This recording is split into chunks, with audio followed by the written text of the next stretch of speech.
Buenas noches, hermanos. Hoy, una vez más, en un miércoles más de este año, podemos la oportunidad o tenemos la oportunidad de compartir una reunión con la apertura de la palabra de Dios. En esta oportunidad tenemos el privilegio de contar con el hermano Oscar Amenós. Oscar es un hermano con el cual nos conocemos desde hace muchos años. Él estaba en la iglesia en Avenida Pavón, 512, es hijo de uno de los hermanos que fundaron la iglesia en Avenida Pavón, don Samuel Amenós, y hace unos 14 años decidió con su familia radicarse en Europa. Él está en Londres actualmente y más allá de contarnos algunas de sus experiencias, también va a abrir la palabra de Dios. Deseamos para él la bendición del Señor para que exponga o pueda exponer lo que el Señor ha puesto en su corazón. Antes de una breve oración, tenemos que decir también que antes del mensaje vamos a disfrutar de una canción. Es algo especial. Andrés Rieu es un director de orquesta de Europa, casualmente, holandés, y famoso en todo el mundo. Y él ha grabado, no conozco exactamente si él es creyente o no, pero ha grabado muchos himnos nuestros para nuestro disfrute. En esta oportunidad lo vamos a tener con uno de los himnos más queridos y más conocidos por todos nosotros. El himno que tocaban los violinistas cuando el Titanic se hundía. Allí él nos va a presentar este himno y con la letra en castellano para que nosotros podamos entonarnos y emocionarnos con él. Entonces, luego de la oración tenemos el video de Andrés Rieu y luego entonces Oscar Amenós con la exposición de la palabra de Dios. Oramos. Gracias te damos, Padre, porque en esta noche una vez más podemos estar juntos para abrir tu palabra y para, por medio de tu siervo, Señor, poder aprender algo más de ella. Gracias te damos por su presencia, gracias te damos porque podemos contar con estos medios que nos permiten acercarnos a hermanos de enorme capacidad, Señor, y con los dones que tú le has dado para presentar la palabra. En tus manos encomendamos al hermano Oscar y te pedimos que nos bendigas también a nosotros en la recepción de la palabra expuesta. En el nombre del Señor Jesús te damos las gracias por todo. Amén.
Grootste fanfare van Nederland. Dat is mooi, hè?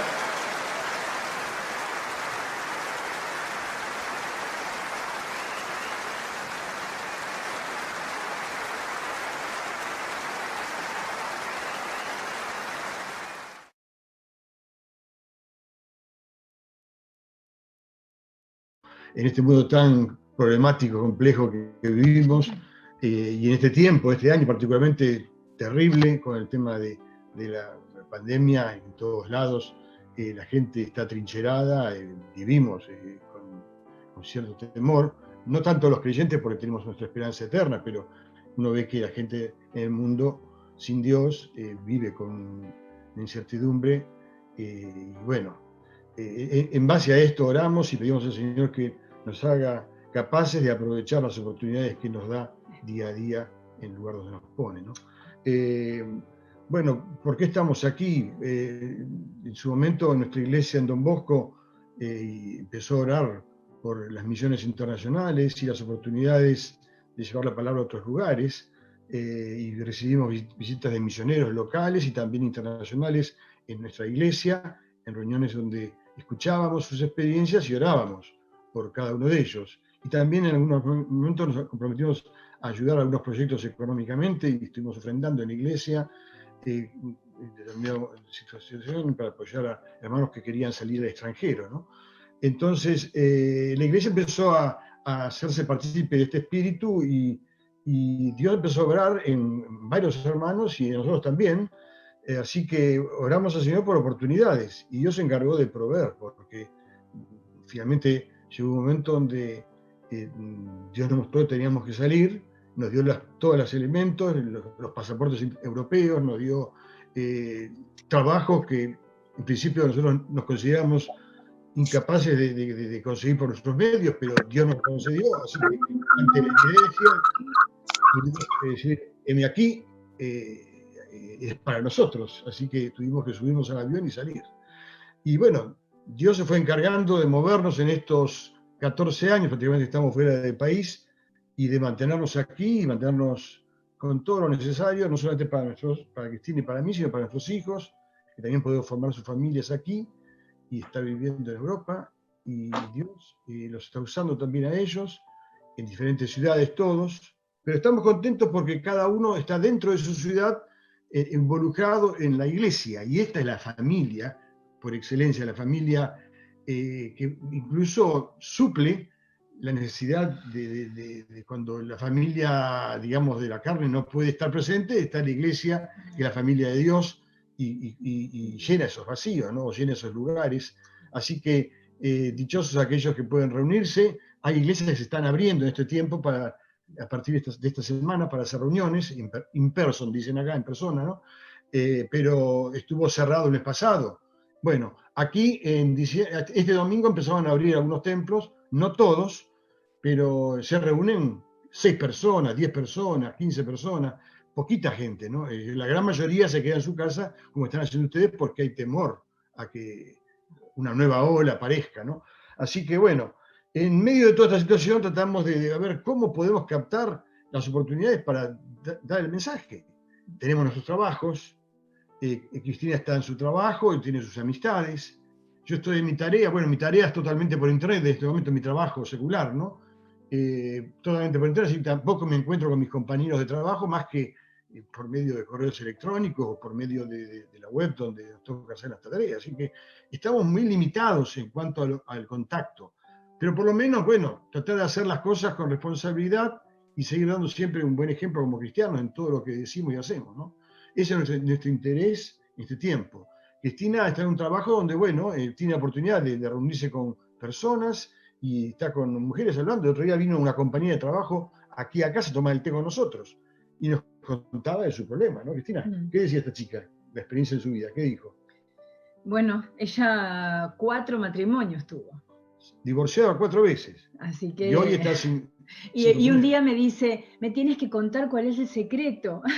Y yo le dije, la fe en Dios, el amor a Dios. Y el gran problema que hay aquí en Europa, en Inglaterra, en España, en Francia y en todos los lados que hemos estado de Inglaterra, de Europa, es la gran confusión espiritual. Es decir, uno piensa que Europa es cristiana, ¿cierto? Hay un concepto por ahí, Europa es cristiana. No, no, hay una gran ignorancia de Dios. Habrá muchos templos, sí, hay muchos templos cristianos, muchos de ellos están cerrados ya. Hemos visto acá templos que hoy se usan para vender cosas, como un mercado, o un museo, o lugares de servicio de los ayuntamientos, sería de las intendencias, ¿no? Que hacen para hacer cursos de capacitación. Antes eran templos, donde se predicaba el Evangelio. Hoy hacen para otros servicios. Entonces, Europa ha cambiado mucho. Yo estoy seguro que de los que están mirando esta reunión, hay mucha gente que tiene pasado en Europa. De los padres, los abuelos, o los bisabuelos. Estoy seguro que muchos de ustedes podrían contar de sus abuelos, de sus familiares, cosas de experiencia cristiana, de la fe en la familia, de que fueron a templos, que leían la Biblia, o tal vez no, ¿no? Pero el concepto que teníamos en Argentina de que Europa era cristiana, yo les digo hoy rotundamente no. No es así. Hay cristianos, hay iglesias, pero la mayoría de la población europea, sobre todo la juventud, vive en la ignorancia de Dios y son ateos. Es decir, no quieren escuchar que se le hable de Dios. España, no vayas a hablar de Dios a un catalán porque te va a insultar, digamos. Hemos estado 3 años en Barcelona, hemos estado 8 años en Madrid, durísimo. Durísimo, cuando uno va a predicar el Evangelio, se encuentra con una pared. Porque claro, ellos mezclan toda su historia, mezclan su pasado, la política y todo con lo que es para ellos la religión, ¿no es cierto? Y ya todo eso lo quieren dejar atrás, como diciendo queremos vivir una etapa distinta. Y bueno, lamentablemente es una etapa distinta, pero sin Dios. Ojalá quisieran vivir una etapa distinta, pero con la experiencia de Dios en sus vidas. No, a Dios lo quieren dejar afuera. Entonces, o lo dejan afuera. Entonces, cuidado que estamos en una situación donde hay una rebeldía y una ignorancia. Para colmo, una situación de globalización, de acá ha venido gente de todos lados. Y tal vez parece que quienes tuviesen más autoridad para hablar de Dios son los musulmanes acá en Europa. Es una cosa increíble, ¿no? Los que tienen más interés de hablar de Dios, yo puedo hablar horas con un musulmán de Dios, pero hablar con un ex cristiano de Dios, me sacan enseguida el tema. Hablame de Ronaldo, hablame de Messi, hablame de que quieras, pero no me hablé del Evangelio, ¿no? Entonces, es muy difícil la tarea evangelística en Europa en este momento, y nosotros lo primero que sentimos cuando vimos acá, que teníamos que capacitarnos en el sentido de aprender de todo el ambiente, de la cultura, de cada... si además del tema lenguaje, que acá hay un montón de lenguajes, una diversidad de lenguajes, viene gente de todos lados, y hay que entender un poco de la cultura de cada uno de ellos, del país de donde vienen, de la situación política, histórica, social, para poder lograr un common ground, como dice acá en Inglaterra, ¿no? Un lugar, digamos así, común, donde uno se puede parar y empezar a hablar de lo que uno trae. Pero antes de hablar de lo que uno trae, ¿no es cierto?, que viene de allá lejos, de Latinoamérica, del sur, del mundo, tiene que empezar a escuchar lo que dicen ellos, entenderlo, poder asimilarlo, y a partir de ahí se empieza a abrir un terreno donde uno puede de a poquito empezar a sacar de los bagajes de lo que uno ha vivido, las experiencias de nuestra fe en Cristo, ¿no? Entonces, la predicación no puede ser nunca una predicación frontal, de ir a decir las cosas como uno, tal vez lo decíamos, yo de chico aprendí a predicar así, la iglesia me enseñó así, me paraba en una esquina, arriba de una plataformita y me ponía a predicar el Evangelio. Así lo viví y lo hice muchos años, pero acá no se puede hacer así, es decir, porque vas a hablar y la gente no te va a escuchar, nadie, es imposible. Entonces tenés que sentarte y bajarte del púlpito. Primero, yo acá vine acá y me bajé del púlpito. En Argentina estaba acostumbrado a predicar en los púlpitos, como dijeron por ahí, ¿no es cierto? Tal vez mi padre, mi familia, es decir, las conferencias, le encantaba escuchar a que estuviera el púlpito y recibir una enseñanza, digamos, a través de la autoridad de alguien que predica y otro que está sentado escuchando. Acá en Europa, lo primero que tuve que hacer es bajarme del púlpito, aunque me han invitado a tomar la palabra en algunas iglesias, ¿no? Pero en realidad mi posición es alguien que se bajó del púlpito para ponerse a caminar por las calles y hablar con la gente y acercarse a la gente, a los compañeros, a los vecinos, y abrir mi casa para recibir gente donde yo pueda construir mi púlpito, ¿me entiendes? Pero no para subirme a una plataforma, sino para estar sentado persona a persona como dicen acá, face to face, y hablar de lo que finalmente quiero llevar a transmitir, ¿no? Pero primero tengo que escuchar mucho para poder llegar a eso, si no, me van a escuchar. Entonces, uno ha aprendido a hacer la forma de evangelismo de otra forma completamente distinta que en Europa. Y lo primero que tuvimos que sentir, primero el deseo de invertir en viajar. Tuvimos que viajar a otros países, porque por ejemplo en España tenía mucho contacto con marroquíes, ¿no es cierto? Hay mucho marroquí. Pero claro, si quieres hablar con los marroquíes tenés que saber cómo son. Por ellos es imposible llegarle, ya históricamente, ¿no es cierto? El problema España con el norte de África es muy complejo, ¿no? Entonces, tuvimos que viajar 5 veces a Marruecos para poder entender la geografía, la cultura, la forma de ser, por qué son como son, por qué piensan como piensan, por qué viven así los hombres con las mujeres de esa forma, como la tratan. Entonces, uno de a poco va entendiendo cómo hacer nexos y después poder llegar a mostrarles cómo nuestro Dios y qué es lo que Dios nos ha enseñado y qué es lo que nosotros vivimos del Dios que creemos y confiamos para poder transmitirles el Evangelio que ellos necesitan recibir. Bueno, yo no quiero extenderme mucho, pero esto solamente como una anticipación para que ustedes comprendan lo que nos tocó acá vivir en Europa en estos 14 años. Y ahora quiero llevarlos a una porción de la Escritura, que obviamente no voy a poder hablar en detalle de ella, pero quiero presentarla. Vamos a Hebreos capítulo 12. Hebreos capítulo 12. Vamos a leer el versículo 14, empezando el 14, y después vamos más adelante al 18. Dice el versículo 14, seguid la paz con todos. Y eso es una cosa que, cuando habla de evangelizar, yo le decía de España, ¿no? Si yo voy a predicar frontalmente, me ha pasado, casi como que terminaba peleado con la gente, con compañeros de trabajo que no querían hablarme más, porque yo iba a predicar frontalmente, ¿no es cierto? Entonces, seguir la paz con todos me hace cambiar la postura y decir, tengo que buscar ganar la gracia de la persona, ganar el cariño, el respeto, para después poder llevarles el mensaje que le dé la luz. Así que seguid la paz con todos. Y dice, y la santidad sin la cual nadie verá al Señor. Saltamos al versículo 18. Porque no os habéis acercado al monte que se podía palpar y que ardía en fuego, a la oscuridad, a las tinieblas y a la tempestad, al sonido de la trompeta y a la voz que hablaba, la cual los que la oyeron rogaron que no se les hablase más, porque no podían soportar lo que se ordenaba. Si aún una bestia tocar el monte será apedreada o pasada con dardo. Y tan terrible era lo que se veía que Moisés dijo, estoy espantado y temblando. Sino que os habéis acercado al monte de Sión, a la ciudad del Dios vivo, Jerusalén la celestial, a la compañía de muchos millares de ángeles, a la congregación de los primogénitos que están inscritos en los cielos, a Dios el juez de todos, a los espíritus de los justos hechos perfectos, a Jesús el mediador del nuevo pacto, y a la sangre rociada que habla mejor que la de Abel. Hasta aquí nomás, hermanos, en la lectura de la porción bíblica. Bueno, ¿por qué traigo esta porción?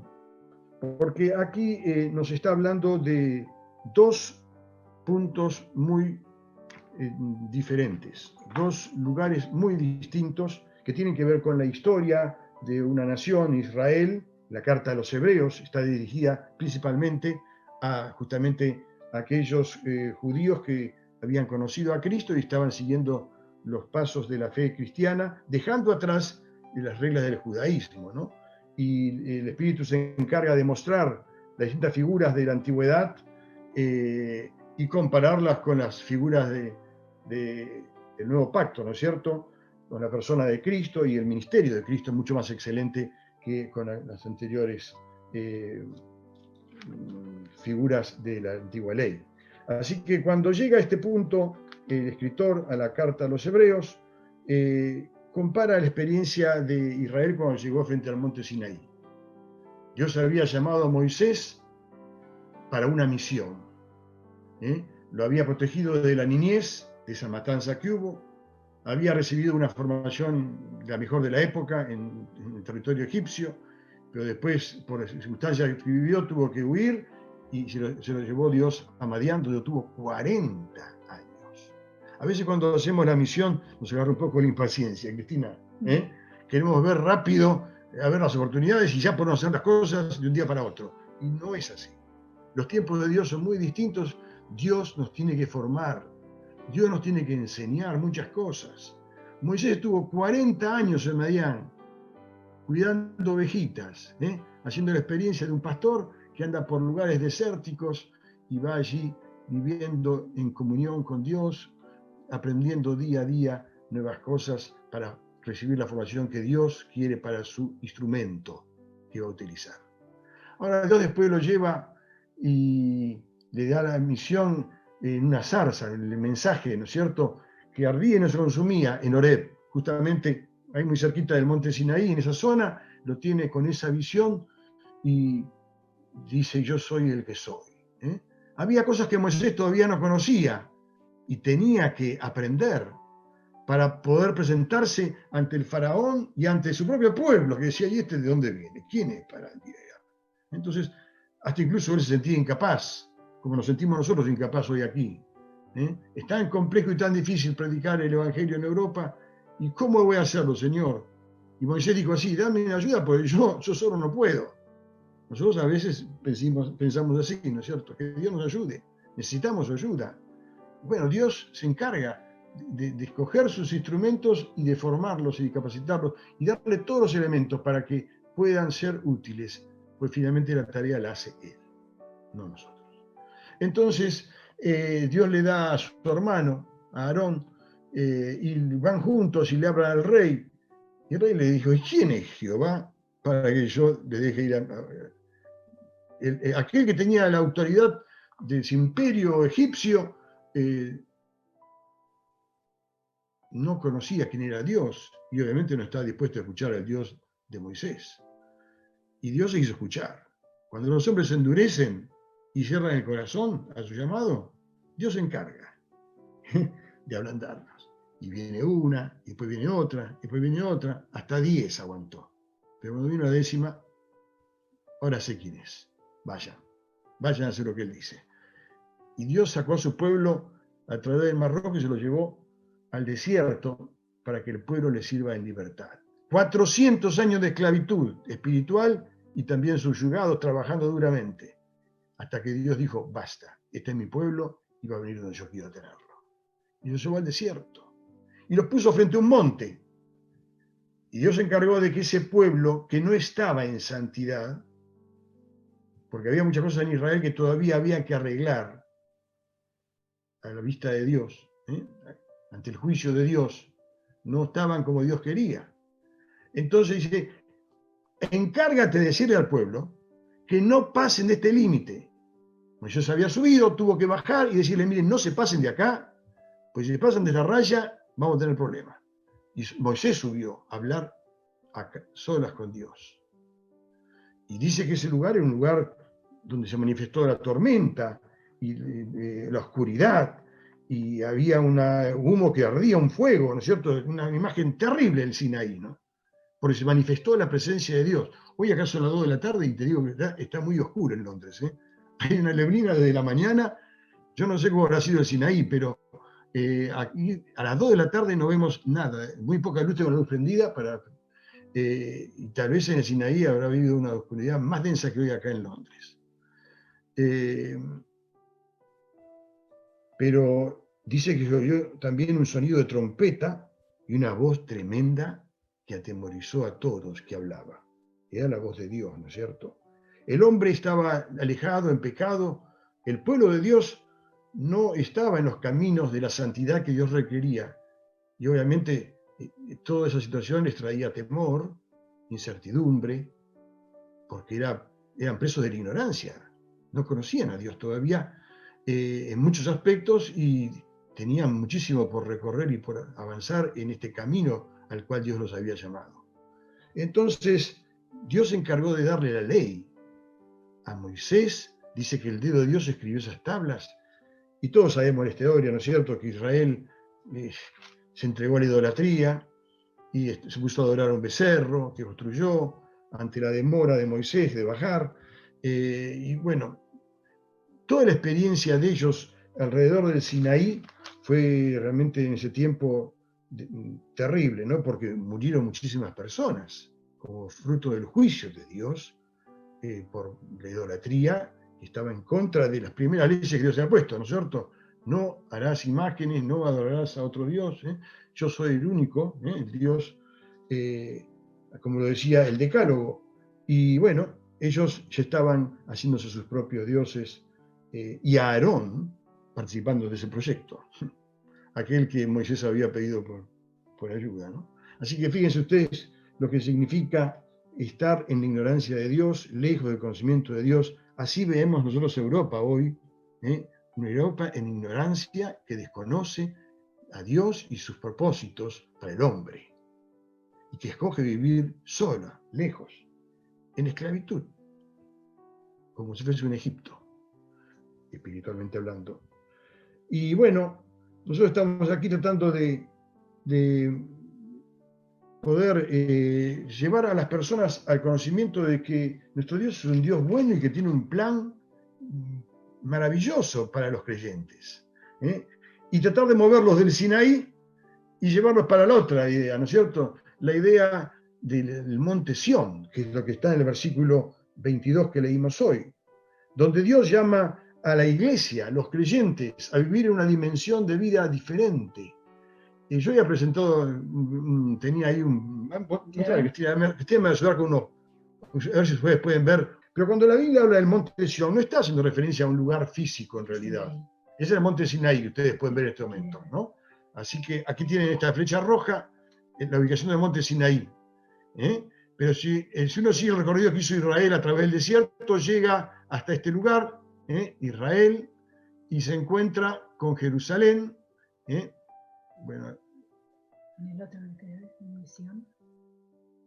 en esta zona, Jerusalén, aquí está. Así que Israel vino por todo este camino, miren, todo por aquí, llegó por aquí, pasó por Jordania y cruzó después el Jordán. Moisés quedó de este lado, en el monte Nebo, ahí fue sepultado por Dios, pero Josué, Caleb y la nueva generación que nació en el desierto pasó y entró a la tierra prometida, ¿no? Y aquí está Jerusalén, y en Jerusalén, uno de los 7 colinas sobre la cual está construida la ciudad se llama Monte Sión. Pero ese Monte Sión que hoy nos muestran en la geografía, en el mapa, en realidad la referencia bíblica al Monte Sión es un lugar espiritual. Aquí es lo que habla el Espíritu a través de esta carta, es la ciudad de Dios vivo. Jerusalén la celestial. Y ahí estamos hablando de la iglesia. Es un nuevo pueblo, es una nueva ciudad que Dios está construyendo con hombres y mujeres que tienen características especiales, que son distintivas porque son diferentes al común de las personas que andan por el mundo sin Dios. Y nosotros acá pensamos y soñamos en Europa, en Inglaterra, en España, con una nueva generación de hombres y mujeres, ¿no es cierto?, que sean salvados justamente por el mensaje del Evangelio, llamados a la fe en Jesucristo y a la comunión con Dios. Gracias a Dios hay muchas iglesias a lo largo de Europa, como las hay en Sudamérica también, y las hay en todas partes del mundo, pero lo que notamos es que muchas han languidecido, han decaído y se han cerrado, como pasa en el Apocalipsis, vieron en la carta de las 7 iglesias, donde hay iglesias que a lo largo del tiempo su luz se ha ido apagando, y hoy ya no son un testimonio del Evangelio, no son un testimonio del poder de Dios en sus vidas. Y, por ejemplo, en uno de los viajes que hicimos a Turquía, pasamos por Éfeso, y uno lee la carta a los Efesios, ¿no es cierto?, y ve también la carta allí que se escribe a la iglesia en Éfeso en Apocalipsis, que habla de esa iglesia que abandonó el primer amor, ¿no? Y vas allá a Éfeso a buscar, ¿dónde está la iglesia? ¿Dónde se reúnen los hermanos en Éfeso? Y no hay iglesia en Éfeso. Queda una piedra, que por acá habrá estado la iglesia en Éfeso, a la cual escribió Juan, ¿no es cierto? Pero no está, ya no hay. Se apagó, se terminó, fue otro siglo. Y cosas como eso han pasado en muchos lugares. Lugares que fueron muy empujantes e impulsivos para el Evangelio en otro momento, hoy ya no ha quedado nada, solamente piedras. Y bueno, una de las cosas que me desafía a mí en este tiempo, justamente, el otro día estaba leyendo con mi esposa, cuando el Señor dice, si vosotros callaréis, ¿se acuerdan que dice el Señor? Las piedras hablarían. Y yo veo esas piedras, digo, Señor, dame palabra y dame espíritu además, porque no me calle nunca y podamos seguir hablando en ese tiempo tan difícil y tan duro, para que no tengan que hablar las piedras por nosotros, ¿no? Así que llegamos al monte Sión y nos encontramos con una ciudad que Dios, en base al Evangelio, ha formado en hombres y mujeres que quieren vivir en otro nivel de vida. No ya un nivel terreno, no es una ciudad terrenal, no es un monte que uno pueda palpar como el Sinaí. Está hablándonos de un monte espiritual, un lugar donde mora Dios. Dice que es la ciudad de Dios vivo, del Dios vivo, porque hoy hay muchos lugares donde se habla de Dios, pero es un Dios que está muerto, no tiene presencia, no tiene un fruto, una obra en el corazón de las personas. Esos dioses no tienen poder. Nosotros tenemos que hablar y comunicar a través del Evangelio un Dios que vive, que es real, que tiene acción en la vida de los creyentes y que está formando una ciudad celestial, características celestiales, no aferrada a las cosas de este mundo, sino que está preparada para vivir en el cielo. La iglesia está lista ya para habitar en la casa de Dios, en el cielo para siempre. Dios ha puesto el Espíritu en nosotros y en algún momento Dios va a tomar a los creyentes de este mundo y lo va a sacar y lo va a llevar para vivir en un lugar donde solamente un verdadero creyente, un verdadero convertido, un renacido puede estar. La presencia misma de Dios. De Israel que estaba en el pecado sin santidad no podía pasar el umbral que les había puesto Dios, si no, morirían irremisiblemente. Estaban bajo la ley. Pero nosotros, hermanos, vivimos en un tiempo diferente. Es el tiempo de la gracia de Dios, donde se está generando esa congregación de primogénitos que son inscriptos por la gracia de Dios. Por medio de la fe hemos aceptado esta salvación que viene de Jesucristo y Dios nos escribe en un libro que Él conoce, que Él tiene guardado y que un día será abierto ante el tribunal soberano del juez de todos. Y gracias a Dios los creyentes no pasaremos por ese juicio, pero aquellos que van a condenación quedarán en eterno lugar de separación, sin la presencia de Dios para siempre. Esa es la muerte segunda, ¿no es cierto? Lejos de Dios para siempre. Así que qué privilegio tenemos los creyentes de saber que nuestros libros están inscriptos en ese libro y no hay juicio para nosotros porque hay un mediador, un nuevo pacto que se ha establecido en el nombre de Jesús y con su sangre rociado, refrendado y sellado con ese precioso elemento que es la sangre perfecta de Cristo, ¿no es cierto? Sin mancha, sin pecado, sin ninguna contaminación. Hoy en la Cena del Señor se hablaba de esa sangre, ¿no es cierto? Y aquí dice, caracterizándola, comparándola con la de Abel, dice que esta sangre de Cristo habla mejor que la de Abel. ¿Y por qué dice esto? Porque la sangre de Abel fue derramada en el Edén, ¿se acuerdan? Cuando su hermano Caín levantó su mano contra su hermano y lo mató. Y quedó derramada allí en la tierra reclamando venganza. Así que Caín tuvo que huir como errante por todas partes. Así fue la maldición que recibió por esa mala obra que hizo, ¿no? Pero la sangre de Cristo fue derramada una vez y para siempre, no en el monte Sinaí, tampoco en el monte Sión, en el monte Calvario. Y yo quisiera que en estos últimos minutos podamos llevar la mirada hacia ese monte donde Cristo murió. No nos importa tanto el lugar físico. La Biblia dice que este es un monte que está afuera de Jerusalén, afuera de los límites de la vieja ciudad. Yo estuve allí, traté de buscar el monte, algunos dicen que está por acá, otros dicen que está por allá. No importa el lugar físico. Lo que sí importa es saber que en el monte Calvario, un día el Hijo de Dios fue sacrificado como una ofrenda hecha por Dios para la remisión de nuestros pecados. Pero qué maravilloso pensar que esa sangre rociada para la purificación de nuestros pecados es suficiente para darnos entonces la posibilidad de tener este acceso a Dios, acceso a ese libro de la salvación, excepción del juicio que vendrá sobre el mundo, los incrédulos, y tener la posibilidad de estar capacitados para vivir por toda la eternidad en ese monte espiritual que es la casa de Dios, el cielo, el monte Sión, la Jerusalén celestial, que habitamos tú y yo por la fe en Jesucristo y por gracia de Dios. Así que cuando uno compara el ministerio de la ley antigua, que fue un ministerio glorioso, fue dada en un ambiente de santidad, dice incluso estaban ahí dada por medio de los ángeles, dice, escrita por Dios, pero estaba la presencia de los ángeles también, acompañando todo esa transferencia que Dios le hizo de su persona, de sus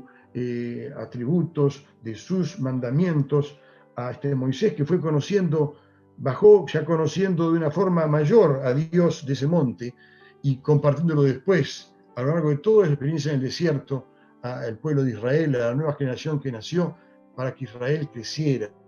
Pero finalmente Israel se volvió atrás en sus caminos y siguió sus propios deseos, desagradando a Dios.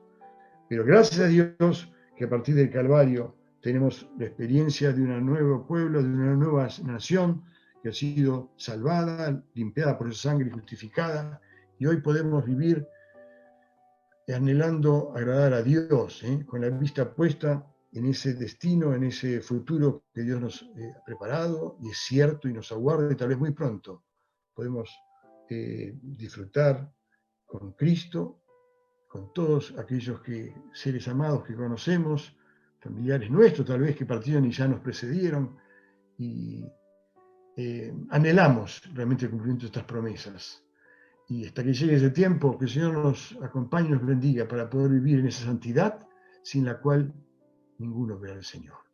Podemos vivir en paz con todos, no estamos aquí para pelearnos por el Evangelio. Yo sé que en la historia de Europa y del mundo mucha gente se peleó y se mató por el Evangelio, por imponer la fe. No estamos aquí nosotros para esto, sino para buscar la paz con todos, pero también para llevarlos a que hagan la paz con Dios, que es lo que puede salvar sus vidas y hacerlos aptos para vivir una eternidad de gloria. Que el Señor les bendiga. Esto quería transmitirles. Quería también que oren por nosotros, porque necesitamos, sin duda alguna, la compañía de los hermanos y las iglesias de Argentina en esto que estamos haciendo. Pero estamos muy gozosos de poder compartirlo con ustedes y disfrutar de este presente y esperando la misma esperanza que tenemos, ¿cierto? La misma fe de que el Señor pronto va a venir para reunirnos a todos, ya sin Zoom, sin todas estas cosas que se usan en el mundo hoy, estaremos todos juntos disfrutando cara a cara con el Señor. Amén. Amén. Agradecemos al Señor, queridos hermanos, porque una vez más hemos podido compartir entre todos una enseñanza de la palabra de Dios, en este caso traída por nuestro hermano Oscar. Gracias al Señor porque nos ha permitido con estos medios digitales, como decíamos, poder tener la oportunidad de escuchar hermanos que habitualmente no podemos hacerlo.